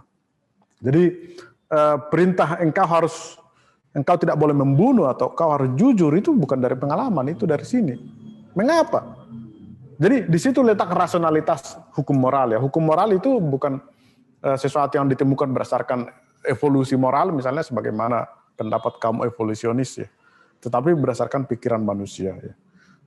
Tadi saya sudah menyinggung dalam presentasi alasannya ya. Itu bisa dites ya dengan misalnya prinsip universalisasi, itu bisa dites di situ ya. Nah, itu yang menjadi asal usul dari hukum moral itu sendiri. Itu ditemukan oleh pikiran ya. Memang dalam kenyataan itu juga bisa muncul dari proses evolusi moral ya, perkembangan moral. Tetapi kan tidak mendasarkan itu. Karena makanya tadi dalam presentasi saya ada di slide itu sebenarnya tujuan Kant itu bukan mau merancang sebuah etika, tetapi mau memberikan philosophical justification atas etika ya, memberi basis rasional. Jadi hukum moral yang misalnya dalam Injil atau kitab suci dikatakan kau tidak boleh membunuh, tentu itu bukan dari refleksi ini ya. Ya, itu perintah dari atas atau hasil dari perkembangan moralitas, tetapi kan memberi basis. Sebenarnya tidak, itu dari sini pikiran manusia, atau paling tidak dia bisa diberi pendasaran rasional. Ya. Tadi contohnya misalnya apa yang terjadi kalau orang berbohong, ya berbohong menjadi tidak mungkin. Oleh karena itu hukum moral bahwa harus melarang orang tidak boleh berbohong, sebab kalau itu dilakukan itu menjadi tidak mungkin gitu ya. Itu sebenarnya. Nah, bahagia mengenai tadi pertanyaan Romo itu bahagia maksudnya Siapa yang berbahagia? Oke, ya, jadi ini memang ketika saya kalau kita membaca Immanuel Kant itu memang jadi gini, ya tentu yang berbahagia adalah kita, tapi kebahagiaan itu bukan kebahagiaan dalam arti emosional gitu ya, tapi semacam kebahagiaan rasional. Ya. Apa itu? Ya itu tadi. Jadi mungkin dalam diri kita ada godaan untuk berbohong, misalnya dalam sebuah kasus, atau godaan untuk korupsi gitu ya, ada godaan dorongan itu. Tapi ketika kita misalnya dengan otonomi moral kita, dengan tekad itu ya, sebagaimana tadi dikatakan situ, kita tidak berbohong, sekalipun godaan itu ada, maka disitulah kebahagiaan itu sebenarnya, kebahagiaan yang rasional. Kebahagiaan itu dipikirkan itu ya, bukan dirasakan. Karena kita dengan tindakan itu kita telah menjalankan sebuah kehidupan yang katakanlah bermutu atau yang sesuai dengan hukum moral. Di situ kebahagiaannya. Ya. Jadi tepat itu judul dari bab mengenai Immanuel Kant di sini adalah kebahagiaan rasional. Jadi semacam hidup yang bermartabat ya, hidup yang bermutu. Artinya kita tidak begitu saja menuruti dorongan-dorongan emosional kita untuk misalnya berbohong, untuk mencuri, untuk korupsi, untuk ini. Kalau kita bisa menguasai dorongan-dorongan itu sebagai makhluk rasional, maka justru disitulah sebenarnya yang disebut Immanuel Kant itu bahwa kita sebenarnya layak berbahagia gitu ya. Kalau kita mencuri dapat duit kita bahagia, tapi itu menurut Immanuel Kant kita tidak layak berbahagia. Justru kalau kita mampu mengambil sikap dengan tidak mengikuti dorongan-dorongan dalam diri kita, ya nafsu-nafsu, ya. Justru disitulah kebahagiaan itu menurut dia. Jadi itu kan kalau ada dorongan untuk melanggar hukum moral, tapi kita tidak mau dengan tekad itu, otonomi itu yang disebut otonomi, kebebasan ya. Bebas artinya kita bisa mengatur diri sendiri, memberi hukum kepada kita dan bertindak berdasarkan hukum yang kita terapkan itu, yakni saya mau menaati hukum moral. Tetapi, kalau kita melakukan dorongan-dorongan keinginan kita, itu justru sebenarnya kita tidak bebas. Jadi ini sebuah konsep ya. Jadi banyak orang beranggapan kalau kita bisa melakukan apa yang kita inginkan, lalu itu bebas. Sebenarnya tidak, itu tidak bebas. Itu justru kita menjadi budak dari keinginan-keinginan kita. Ya. Kita ingin hangout, kita ingin makan enak, kita ingin liburan, semua yang kita inginkan kita bisa lakukan.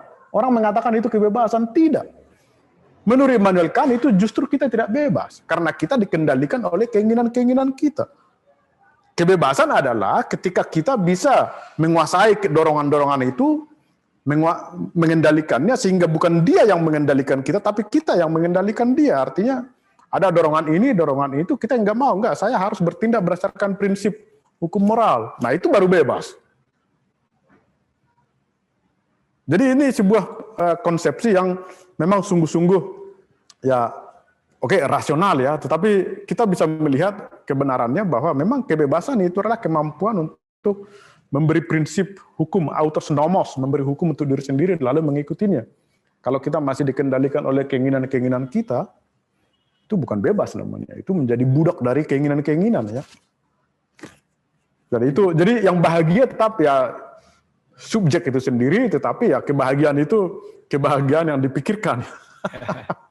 Bukan kebahagiaan yang bisa dinikmati secara emosional atau jadi bisa saja orang itu mungkin menderita secara fisik ya karena melakukan kewajiban moral, tetapi dia secara rasional bahagia ya. Saya menderita tetapi saya melakukan menjalani kehidupan yang bermutu dan yang rasional sesuai dengan hukum moral gitu. Jadi dia merasa dirinya lebih lebih katakanlah bermartabat atau lebih manusia yang punya dignity gitu ya. Kira-kira seperti itu, Romo. Oke, jadi kebahagiaan ini berkaitan dengan konsep person dalam Kant itu sendiri yang mengandaikan kebebasan, immortalitas jiwa dan lain-lain itu ya. Baik, tadi ada di sini penanya, silakan bisa bertanya di sini. Namanya siapa dan pertanyaannya? Selamat malam, nama saya Johannes. Saya ingin menanyakan soal, mungkin ini semacam kegelisahan saya setelah mendengar tentang Immanuel Kant. Jadi pertama itu bagaimana kita mengenal motif orang lain jika itu diperlukan untuk etika moral. Soalnya moral kan ditentukan oleh etika ya. Nah, apalagi di dunia post-truth seperti ini, mungkin sebuah motif itu hanya sebatas storytelling. Ya, tidak ada yang tahu motif dari seseorang itu. Sedangkan ini kesannya menjadi sebuah kewajiban bagi Kant. Bagi saya itu sedikit kegelisahan saja yang ingin pendapat dari Bapak kalian. Ya, itu saya sih Pak. Oke, terima kasih. Dari Johan ya? Johannes. Johannes ya. Itu sama itu. Dipotong ya nesnya. Ya, jadi bagaimana nih Storus? Jadi itu jawabannya, itu pertanyaan yang penting dan sering diajukan kepada Immanuel Kant ya. Karena kan dia bilang bermoral tidaknya tindakan itu tergantung dari motifnya. Lalu kita tentu bertanya, bagaimana kita tahu motif orang gitu ya? Immanuel Kant mengatakan hanya orang itu sendirilah dan Tuhan. Jadi hanya orang itu sendirilah dan Tuhan yang tahu apakah orang itu bermoral atau tidak. Karena kita tidak bisa melihat motif tindakan ya. Kita hanya bisa melihat dimensi lahiriah dari tindakan ya. Jadi apakah tindakan itu bermoral atau tidak? Jadi ini kan sebenarnya sebuah pendasaran filosofis atas apa yang dimaksud dengan moralitas atau bermoral gitu ya. Kalau Anda melakukan tindakan baik, hanya Anda dan Tuhan yang tahu apakah tindakan itu bermoral atau tidak. Orang lain tidak akan tahu ya. Mungkin karena kita nggak tahu motif orang. Bahkan ini juga kritik ya. Kita juga sering tidak bisa memahami secara jelas apa sebenarnya tindakan kita dalam sebenarnya motif kita dalam melakukan tindakan itu ya. Kalau kita menolong orang lain, apakah karena kebiasaan, ya, spontan misalnya, atau karena kita, nah ini juga kritik terhadap Immanuel Kant. Jadi banyak kritik ya. Kalau kita menolong orang lain kan kita tidak mungkin harus atau tidak. Kita tidak pernah harus berpikir dulu ini saya mau lakukan tindakan ini taat kepada hukum moral gitu ya, bukan karena kasihan. Kan nggak pernah kita melakukan itu ya. Kita nggak mungkin dalam bertindak itu selalu berpikir dulu ini sesuai dengan hukum moral atau tidak gitu ya. Apakah ini kewajiban atau tidak? Itu nggak pernah. Biasanya kita langsung menolong secara spontan gitu ya. Itu kritik Hegel terhadap Kant gitu ya. Ini etika yang tidak masuk akal itu ya. Masa setiap kita bertindak kita harus berpikir dulu ini hukum moralnya atau tidak, wajib atau tidak. Apa motif saya gitu? Apakah saya bermoral dengan melakukan itu? Enggak. Ini enggak masuk akal ini. Itu kritik Hegel kepada Kant. Tapi ya Kant mengajukan kepada kita sebuah filsafat untuk menilai tindakan yang bermoral itu seperti apa gitu ya. Tadi kita sendiri pun sering tidak tahu sebenarnya motif kita dalam menolong orang itu apa. Ya pokoknya kita tolong saja gitu ya. Tetapi secara teoritis kan mengajukan sebuah alat atau pandangan. Ini loh cara menilai orang yang bermoral atau tidak gitu ya. Oke, baik ya. Jadi Mas, silakan Mas. Pertanyaan saya sederhana aja sih. Dengan Mas siapa? Dengan Rahman. Oh, ya. Mohon dikoreksi ya, Prof. Sitorus. Ya. Jadi seseorang akan bahagia jika dia melakukan tindakannya berdasarkan hukum moral. Nah, hukum moral itu ditemukan di akal budi, bukan di eksperimen. Ini kegelisahan saya aja. Misal saya menemukan dalam pikiran saya gitu ya, bahwa saya harus jujur gitu. Nah, ini kan udah kognitif, udah saya pahami nih, saya harus jujur. Tapi ketika saya kepepet gitu ya, ditanyain bos saya, kerjaan A udah, lu kerjaan belum? Kalau saya jujur, dimarahin nih. Saya udah sadar nih dalam pikiran saya bahwa saya harus jujur. Tapi saya juga tahu saya akan dimarahi. Saya akan mengatakan sudah, walaupun saya belum gitu. Karena saya tahu akan dimarahi. Nah, pertanyaannya adalah ketika secara pikiran saya udah setuju bahwa saya harus jujur, tapi bagaimana agar saya itu memiliki semacam kesadaran gitu ya, atau apa namanya, bukan hanya kognitif, tapi itu udah menjadi kedirian saya bahwa saya harus jujur itu. Karena kognitif saja bagi saya pribadi itu nggak cukup gitu. Bahwa saya tahu saya harus jujur, ternyata juga mengantarkan saya pada kebohongan-kebohongan gitu sih menurut saya. Bagaimana? Apakah ada rumusan dari Kant agar bukan hanya tahu gitu ya, tapi mungkin kalau bahasanya Anthony de Melo itu ada awareness, kesadaran untuk sesuatu itu. Gitu sih. Mungkin apakah ada rumusan dari Kant? Itu Prof. Nah, terima kasih Saudara Rahman. Ini saya ingin menjawab pertanyaan ini dengan membaginya dalam dua jawaban gitu ya. Jadi pertama itu tadi, kita sering memang dalam dilema ya, apakah jujur atau tidak gitu ya. Apakah harus jujur atau tidak gitu ya. Misalnya kalau Anda ditanya, pekerjaan ini udah selesai belum gitu. Kalau Anda bilang belum selesai, maka misalnya Anda dipecat gitu ya. Lalu apakah Anda harus jujur pada saat itu gitu ya, dengan risiko dipecat gitu ya? Atau mungkin lebih ekstrim kalau yang tanya adalah seorang penjahat gitu ya. Seorang penjahat yang mengejar seorang apa namanya, yang kita tahu ada orang yang akan dipukuli gitu. Kalau kita jujur itu akan babak belur gitu. Nah, kita pada posisi dilematis gitu. Maka kita juga harus jujur. Gitu. Nah, persis itu kritik kepada Immanuel Kant, itu keterbatasannya ya. Jadi apakah kita harus jujur absolut universal dalam kondisi apapun? Itu kan tidak mungkin ya. Jadi ada itu kisah terkenal pada zaman Perang Dunia Kedua katanya, ketika orang Yahudi dikejar-kejar tentara Nazi ya. Jadi orang Yahudi itu bersembunyi di rumah seorang Jerman. Lalu tentara Nazi bertanya kepada yang punya rumah, apakah ada orang Yahudi bersembunyi di sini gitu ya.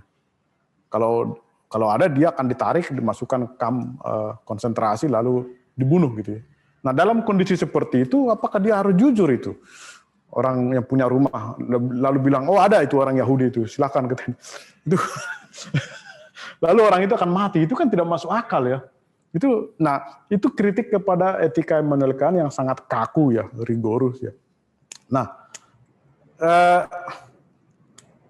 kritik atau solusi terhadap kekakuan etika ini muncul dari seorang ahli etika juga, W.D. Ross namanya, yang mengatakan ya bahwa etika Immanuel Kant itu berlaku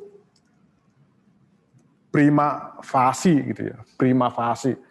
Prima itu pertama, facie itu pandangan, pada pandangan pertama gitu ya.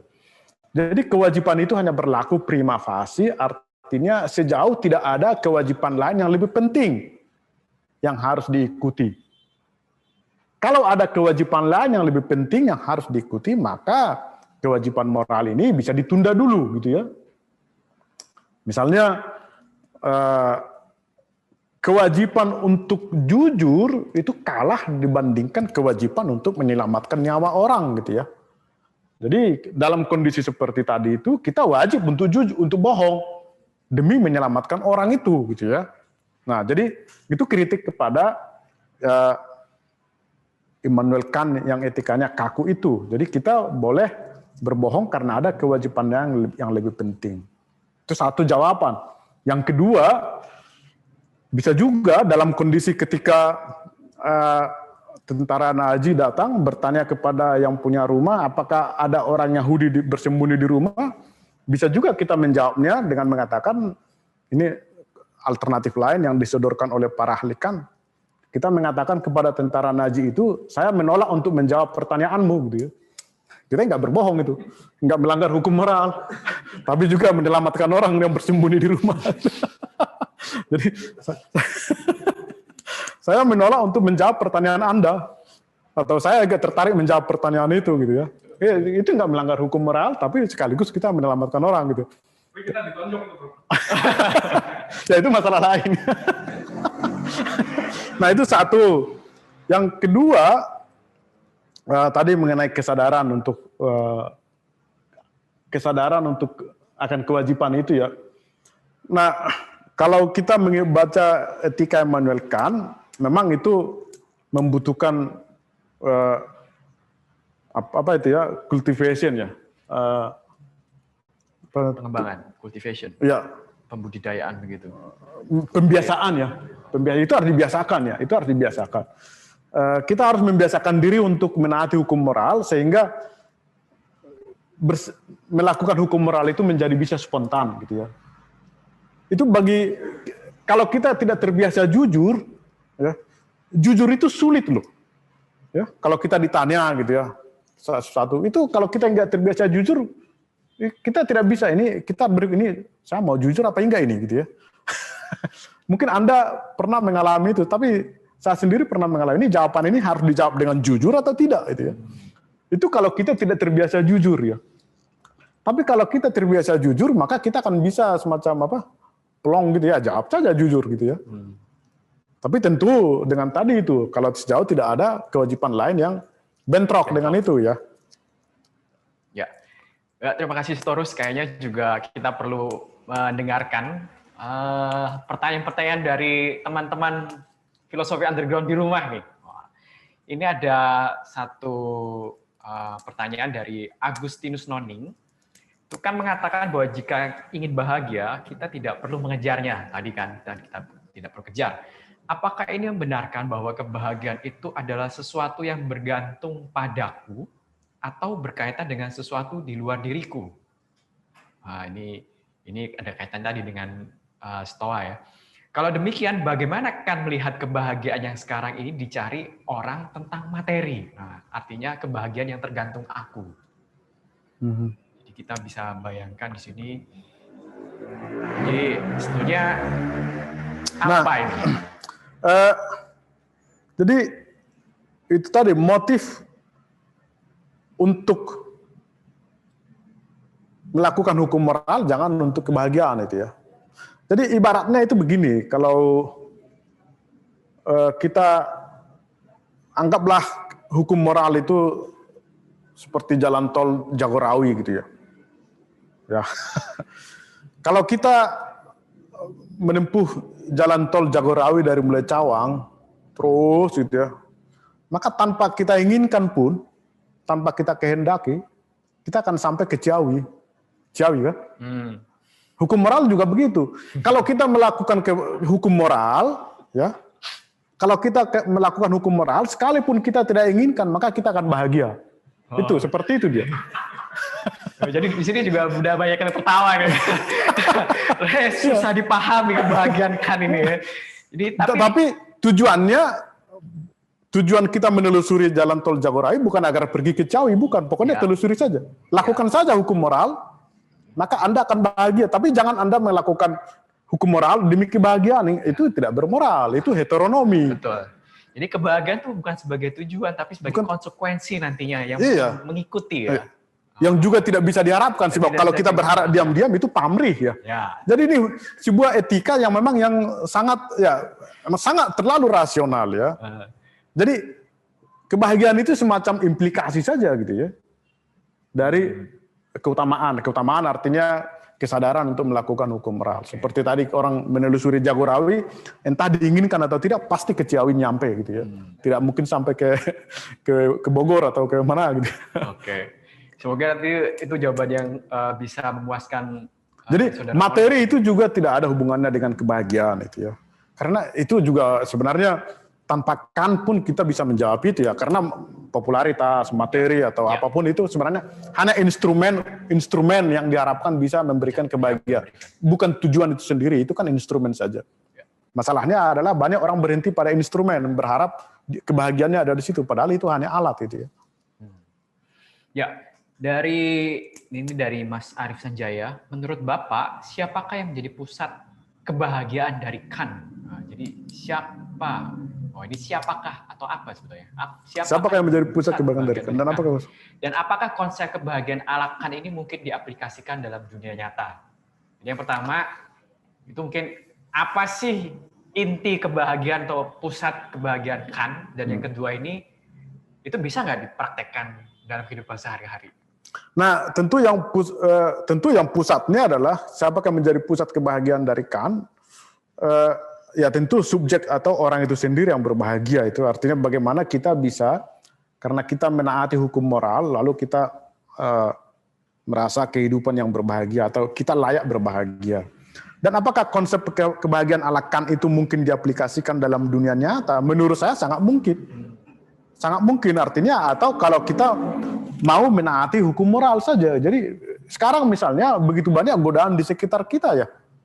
Godaan. Misalnya untuk sepanjang hari menghabiskan waktu untuk di sosial media segala macam, itu kan godaan ya. Atau banyak orang kesulitan itu ya. Nah itu sebenarnya momen-momen yang bisa mendatangkan kebahagiaan ala Kant itu ya. Menolong orang, tetapi menolong orang bukan demi agar kita bahagia atau agar kita dikenal atau agar kita atau dengan pamrih ya. Justru sebenarnya saat sekarang itu momen untuk menjalankan keutamaan itu. Jadi misalnya seperti ini, saya sendiri saya belajar Kant gitu, tapi saya rutin 3 kali seminggu itu jogging gitu ya. Jogging. Kan sekarang musim hujan nih. Kan kadang muncul juga godaan, lagi malas ini gitu ya. Jadi lebih enak lah di rumah itu tidur atau apa gitu. Tapi saya berusaha mengatakan kepada diri saya sendiri, saya tidak akan mau diperintah oleh keinginan-keinginan itu gitu ya. Itu berarti saya tidak otonom itu ya. Itu saya tidak bebas. Jadi saya harus melawan dia. Dengan ketika saya sukses melawan dia, jadi sekalipun hujan atau mendung saya pergi jogging, itu kita merasakan ya saya ini pribadi yang ya sedikit bermutu lah kira-kira seperti itu. Lah itulah kebahagiaan itu ya. Jadi saya tidak seperti katakanlah orang yang sangat lemah karakternya yang dengan mudah tunduk kepada godaan-godaan, keinginan-keinginan, nafsu-nafsu gitu ya. Sebenarnya itu yang mau dikatakan oleh Immanuel Kant gitu ya. Jadi tergaris bawahi lagi ya bahwa kebahagiaan itu bukan dicari tapi nanti ya yang kita jalani adalah tadi hidup yang bermutu tadi itu ya. Belajar hidup yang berkualitas. Tampaknya nanti jadi Kantian sekali. Misalnya kalau kita membuka medsos pun hari jam berapa sampai jam berapa, jam 4 sampai jam 5, itu setiap hari tidak boleh lebih, tidak boleh kurang. Kalau ada godaan, jangan. Itu berarti kita tidak bermutu ya. Kalau dikendalikan oleh godaan-godaan itu nggak bermutu itu. Baik. Kemudian ada dari Ed Satriavi. Nah, bagaimana pandangan Kant tentang Tuhan? Nah, ini dia. Dan hidup setelah mati atau juga tentang surga neraka. Nah, ini pertanyaan penting ini dari saudara Ed Satriavi ya. Saudara Bayu ini. Karena ini kesempatan bagi saya untuk menjelaskan bagian kedua yang belum saya sempatkan tadi saya jelaskan ya. Bisa ya. Pertanyaannya mengenai Tuhan ya. Nah ini, jadi moralitas Immanuel Kant itu ya mengandaikan ada 3 postulat, artinya postulat itu adalah sesuatu yang harus diterima agar masuk akal yang kita bicarakan moralitas ya. Jadi postulat. Jadi ada 3 postulat dalam moralitas Immanuel Kant itu ya. Postulat itu adalah kebebasan, immortalitas jiwa dan eksistensi Tuhan ya. Pertama, kebebasan. Jadi moralitas hanya masuk akal kalau manusia itu bebas. Dalam filokomik juga ada. Mengapa kebebasan itu? Kebebasan itu tidak bisa dibuktikan ya. Nggak bisa. Tidak bisa dibuktikan. Itu hanya bisa diandaikan ya. Etika itu kan mengatakan kau harus, wajib itu ya. Kenapa muncul kewajiban? Itu karena kita bebas. Justru karena kita bebas lah kewajiban perlu. Ya. Kita bebas entah menaati atau tidak menaati hukum moral. Kita bebas mau berbohong atau tidak berbohong. Tapi agar kita menaati hukum moral, lalu kita diwajibkan, engkau harus. Jadi ada 3, itu satu pengandaian bahwa manusia itu bebas. Justru karena dia bebas, maka dia diwajibkan. Ya. Kalau kita nggak bebas, tidak mungkin diwajibkan. Ya. Kita nggak mungkin mewajibkan komputer atau mewajibkan hewan, ya, karena dia nggak bebas. Ya. Nah, itu satu. Kedua, immortalitas jiwa. Jadi jiwa itu tidak mati, immortal. Jadi karena gini, ada satu konsep lagi bahwa tujuan tertinggi dari hukum moral adalah merealisasikan kebaikan tertinggi, the highest good, summum bonum. Ya. Summum bonum itu adalah kebaikan tertinggi. Apa itu kebaikan tertinggi? Kebaikan tertinggi itu tidak lain dari kebahagiaan dan virtue keutamaan. Ya. Keutamaan dan kebahagiaan bersama-sama mewujudkan kepemilikan yang tertinggi. Ya. Nah, jadi immortalitas jiwa itu terdiri dari keutamaan. Ya. Atau kebaikan tertinggi terdiri dari 2 elemen, yakni keutamaan dan kebahagiaan. Apa itu keutamaan? Tadi sudah kita lihat bahwa keinginan kita harus selalu sesuai dengan hukum moral, itu keutamaan. Keutamaan itu adalah kesesuaian. Jadi orang disebut memiliki keutamaan kalau kehendaknya dan hukum moral itu sesuai. Jadi dia selalu menghendaki hukum moral. Tidak keinginan dia selalu melakukan yang sesuai dengan hukum moral. Ya. Tidak ada manusia yang bisa seperti itu. Itu adalah, Kant mengatakan itu adalah holiness, kesucian. Hanya orang suci lah yang bisa kehendaknya selalu cocok dengan hukum moral. Dia tidak menghendaki yang lain-lain gitu ya. Itu kesucian itu ya. Nah, tidak ada makhluk rasional seperti itu ya. Tapi dia bilang, kalau keutamaan itu selalu diperintahkan oleh akal budi kita, bahwa kita harus selalu menaati hukum moral, kebaikan tertinggi ya. Sementara itu tidak bisa diwujudkan. Karena manusia itu rasional, radikal evil, tadi kita udah bicara. Itu berarti menurut Immanuel Kant, manusia perjuangan untuk mewujudkan the highest good, summum bonum itu menjadi perjuangan tanpa akhir. Jadi kita seakan-akan diperintahkan untuk melakukan sesuatu yang tidak bisa diwujudkan. Tapi toh diperintahkan. Itu berarti usaha untuk mewujudkan itu menjadi perjuangan yang tanpa akhir gitu ya. Dari situ Immanuel Kant mengatakan, itu berarti manusia itu memiliki jiwa yang tidak mati-mati. Ya, untuk mewujudkan itu gitu ya. Jadi immortalitas jiwa itu tidak terpisahkan dari hukum moral gitu ya. Karena the highest good, summum bonum itu ya. Nah, jadi sementara kebahagiaan tadi, ini yang tadi yang saya belum jelaskan. Kebahagiaan itu adalah kondisi makhluk rasional di dunia di mana dalam keseluruhan eksistensinya semuanya berlangsung sesuai dengan keinginan dan kehendaknya. Itulah kebahagiaan. Jadi di sini dia menjelaskan bagaimana hubungan moralitas dan kebahagiaan pada level yang metafisis atau teologis ya. Nah, kondisi makhluk rasional di dunia di mana dalam keseluruhan eksistensinya semuanya berlangsung sesuai dengan keinginan dan kehendaknya. Tidak ada manusia seperti itu. Itu hanya Tuhan yang seperti itu. Pada Tuhan seluruh real proses di dunia ini sesuai dengan keinginan dan kehendaknya.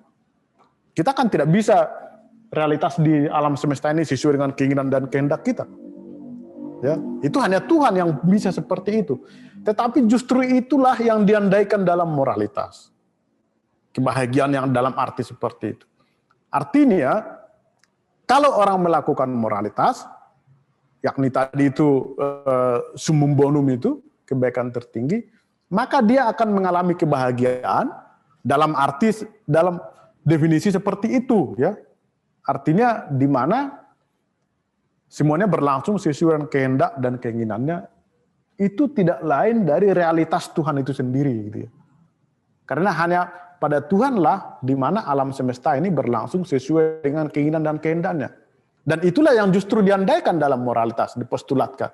Artinya kalau kita melakukan keutamaan, maka kita akan bertemu dengan realitas Tuhan itu sendiri.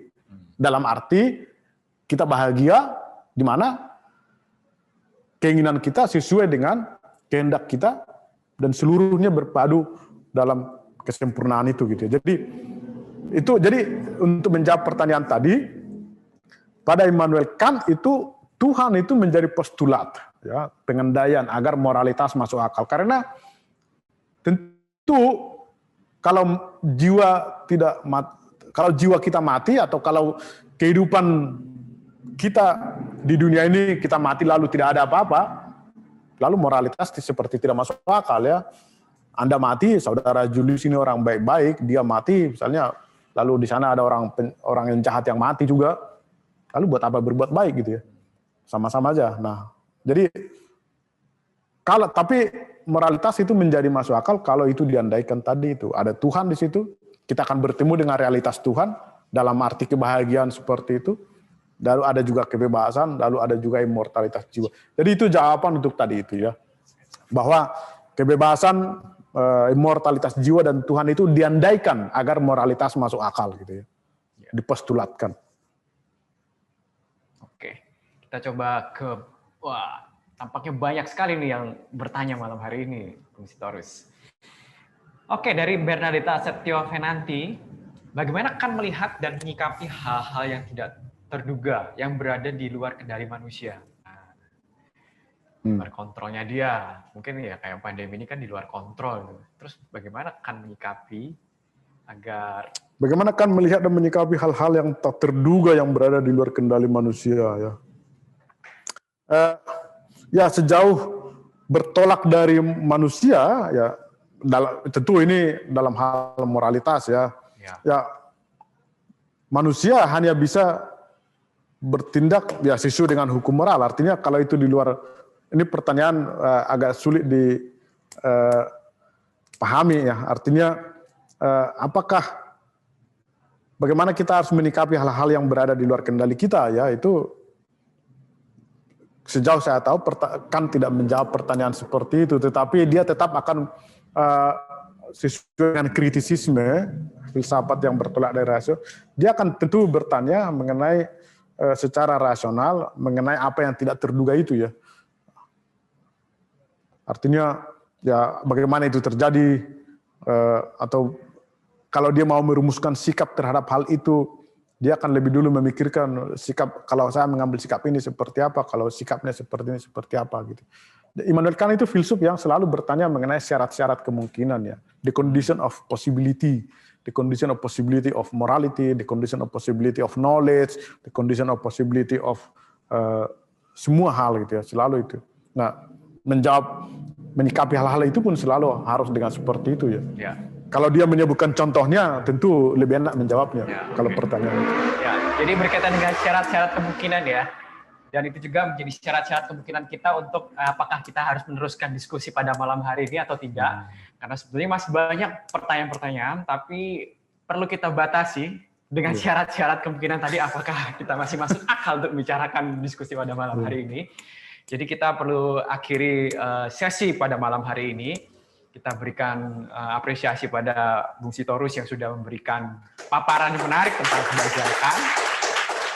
Jadi kita sudah lihat ya dalam 4 pertemuan kita bisa melihat pergerakan bagaimana para filsuf membicarakan tentang kebahagiaan, dan yang kali ini itu dibahas secara rasional dan mungkin bagi orang yang belum terbiasa dengan Kant itu akan terasa kaku.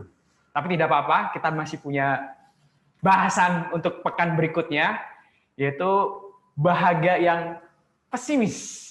Ala Schopenhauer. Kalau hari ini adalah bahagia yang rasional ala Kant. Pada kali berikutnya, pada 13 November, kita akan bertemu dengan bahagia yang pesimis ala Schopenhauer. Bagaimana itu? Kita ikuti berikutnya. Terima kasih dan sampai jumpa.